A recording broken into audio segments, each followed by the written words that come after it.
ஆண்டவராகிய இயேசு கிறிஸ்துவின் நாமத்தினாலே உங்களுக்கு எங்கள் அன்பின் வாழ்த்துக்கள்.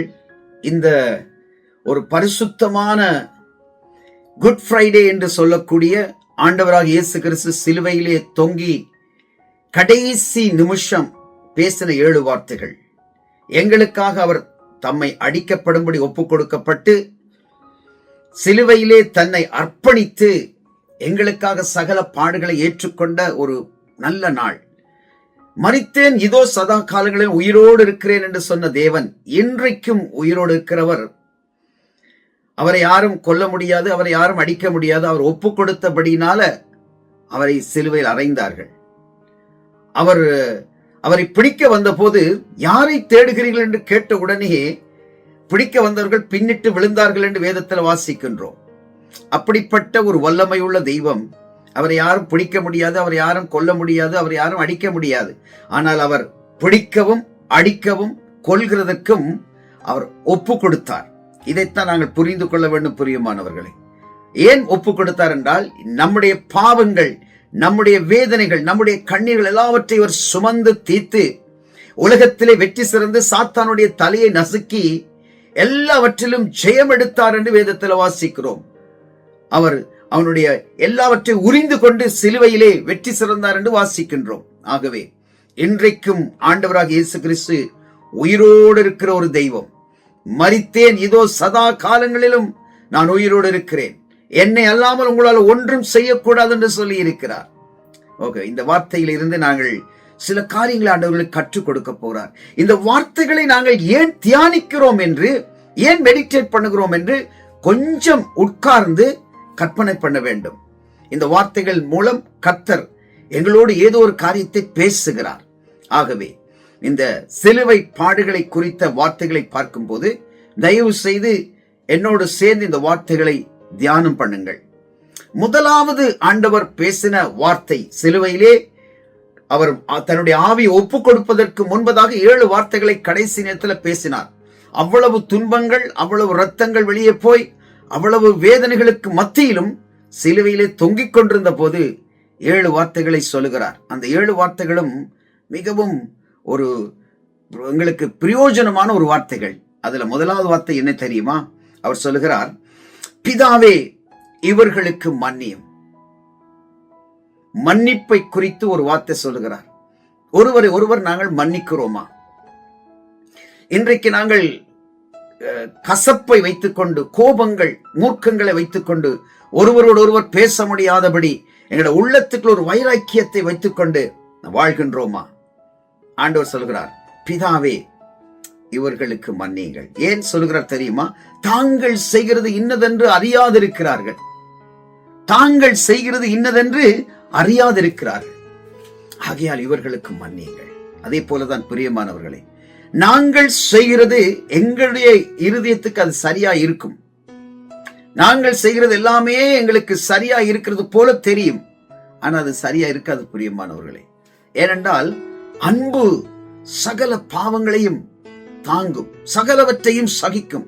அன்பு பொறாமை கொள்ளாது, அன்பு தன்னை புகழாது, அன்பு சினமடையாது. ஆகவே அன்பாய் இருக்கிற ஒரு மனிதன், தேவன் அன்பாகவே இருக்கிறார் என்று வேதம் சொல்லுகிறது. அன்பாய் இருக்கிற ஒரு மனிதன் முதலாவது மன்னிப்பான், எல்லாரையும் ஏற்றுக்கொள்ளுவான், யாரும் அவனுக்கு விரோதமாய் இருக்க மாட்டார்கள், எல்லா மனுஷர்கள் மேலேயும் அவன் பிரியமாய் இருப்பான். ஆகவே அங்கே முதலாவது வசனம் சொல்கிறது, ஆண்டவரே பிதாவே இவர்களுக்கு மன்னியும், தாங்கள் செய்கிறது இன்னதென்று அறியாதிருக்கிறார்கள்.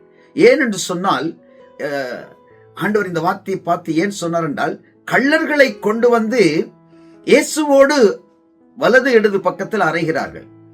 அப்ப அதனுடைய அர்த்தம் என்ன? கள்ளரில் ஒருவர் தான் இவரும் என்ற அந்த உணர்வோடு அதை செய்கிறார்கள். அதை கூட ஆண்டவர் பொறுத்து கொண்டார். ஏன் தெரியுமா?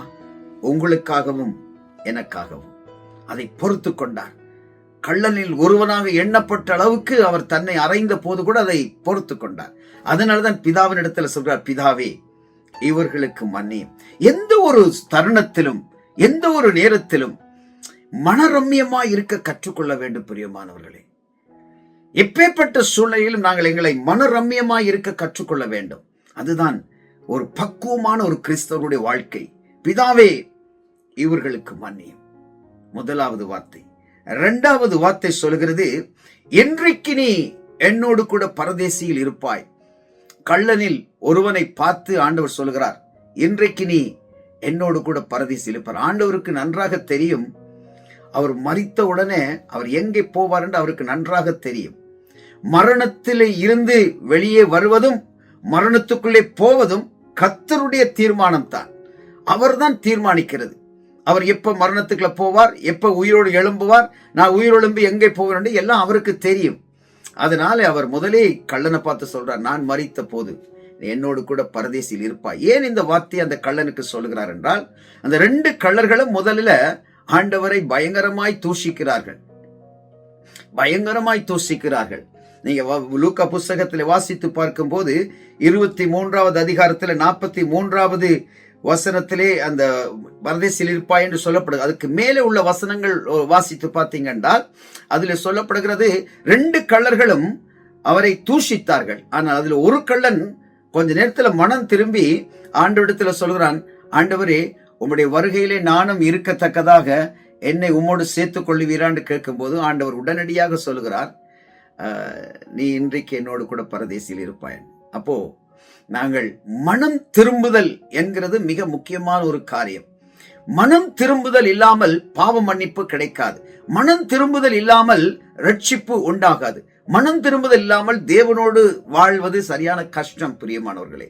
ஆகவே நாங்கள் தேவன் பக்கமாய் மனம் திரும்பி விட வேண்டும். எப்பேற்பட்ட சுபாவம் உள்ள மனிதர்களாய் இருந்தாலும், எப்பேற்பட்ட வாழ்க்கை வாழ்ந்து கொண்டு இருந்தாலும், எங்களுடைய வாழ்க்கையை திசை திருப்பி பார்க்கிற ஒரு பிள்ளைகளாக, மனம் திரும்பக்கூடிய ஒரு பிள்ளைகளாக நாங்கள் வாழ வேண்டும் என்று ஆண்டவர் விரும்புகிறார்.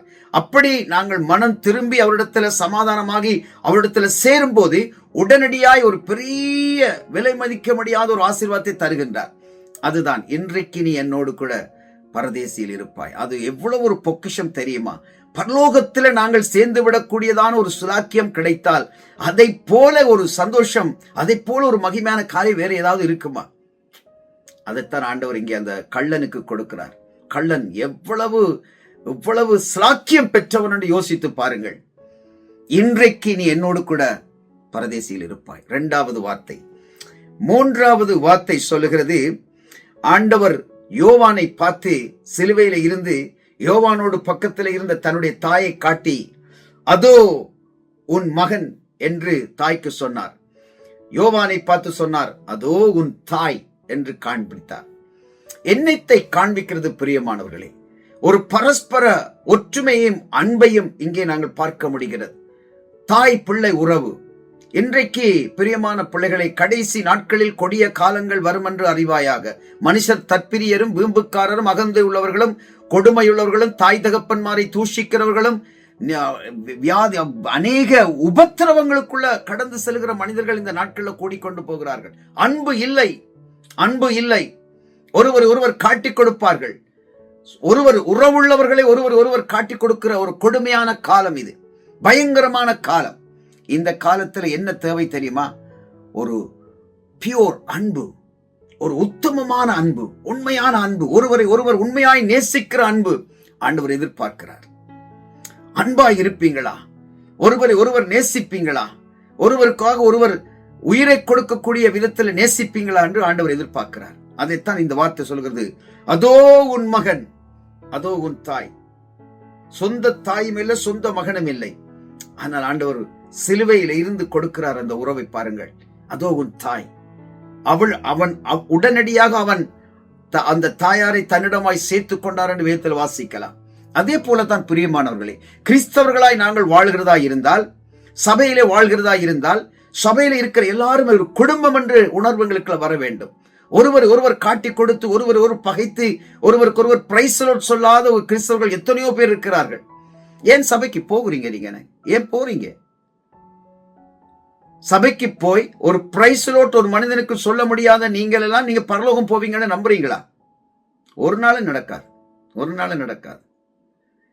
மன்னித்து கொடுத்து அன்பு காட்டி ஒருவர் நேசித்து, இந்த காலம் கொடுமையான காலம் பிரியமானவர்களே, கொடிய காலம். 3ஆம் உலக யுத்த போர் ஆரம்பிக்கிற காலம். ஆண்டவருடைய வருகை சீக்கிரமாய் வரப்போகிற காலம். இந்த நாட்கள்ல எங்களை தாழ்த்துவோம், விட்டு கொடுப்போம், அன்பு காட்டுவோம், மற்றவர்களை நேசிப்போம். நான்காவது அவர் பேசின முக்கியமான ஒரு வார்த்தை, ஏலி ஏலி லாபா சபக்தானி என்று சொன்னார். என் தேவனே, என் தேவனே, ஏன் என்னை கைவிட்டீர்? கொடுமையிலும் கொடுமையான ஒரு நேரம், வலிகள் மிகுந்த ஒரு நேரம், துன்பங்கள் சகிக்கின்ற ஒரு நேரம், அவருடைய சரீரத்தில் பாடுகளை உணர்ந்து கொண்டிருந்த வேதனையான ஒரு நேரம். கடைசி நிமிஷத்துல அவர் அந்த பாடுகளுக்குள்ளாக கடந்து போன ஒரு நேரத்தில் இந்த வார்த்தையை சொல்லுகிறார். அவர் கடவுளாய் இருந்தாலும் மனுஷனாய்த்தானே இந்த உலகத்துல இருந்தார். எவ்வளவு கஷ்டங்களை அனுபவித்திருப்பார் பிரியமானவர்களே. ஆகவே இந்த கடைசி நேரத்தில் ஆண்டவரை பார்த்து, தேவனை பார்த்து சொல்றாரு, என் தேவனே, என் தேவனே, ஏன் என்னை கைவிட்டீர்? ஏன் என்னை கைவிட்டீர்? கடைசி நிமிஷத்துல தேவனிடத்தில் இந்த வார்த்தையை அவர் பேசுகிறார். பிரியமான சகோதர சகோதரிகளே, உங்களுக்காகவும் எனக்காகவும் அடிக்கப்படும்படி ஒப்பு கொடுக்கப்பட்ட அந்த ஆட்டுக்குட்டியானவரே இந்த உலகத்துல வந்து எங்களுக்காக எல்லா பாடுகளை ஏற்றுக்கொண்டு தன்மேலே அதை சுமந்து பிசாசை ஜெயித்து எங்களுக்கு வெற்றி கொடுத்த தெய்வம் சொல்லுகிறார், என் தேவனே, என் தேவனே, ஏன் என்னை கைவிட்டீர்? கேட்கிற அவர் இன்றைக்கு உங்களுக்கு என்ன சொல்லுகிறார் தெரியுமா? அதே தெய்வம் சொல்லுகிறார், நான் உன்னை ஒருபோதும் விட்டு விலகுவதும் இல்லை, உன்னை கைவிடுவதும் இல்லை. பலம் கொண்டு திடமனதாயிரு, நான் உன்னோடு கூட இருப்பேன் என்று வாக்கு கொடுக்கிறார். எப்பேற்பட்ட உபத்திரவங்கள், கண்ணீர்கள், வேதனைகள், துன்பங்கள் மத்தியிலும் தவித்துக் கொண்டிருக்கிறீங்களா? அவர் ஒருபோதும் உங்களை கைவிடுகிற தெய்வம் அல்ல. அவர் உங்களோடு தான் கூட இருக்கிறார். ஒரு நாளும் உங்களை விட்டு விலக மாட்டார். அவரை நேசித்தீர்களா இருந்தால் அவருடைய ஆசீர்வாதத்தை நீங்கள் பெற்றுக் கொள்ளுவீங்கள். உங்களுடைய வாழ்க்கை ஆசீர்வாதமாய் மாற்றுகிற தேவன் உங்களோடு கூட தான் இருக்கிறார்.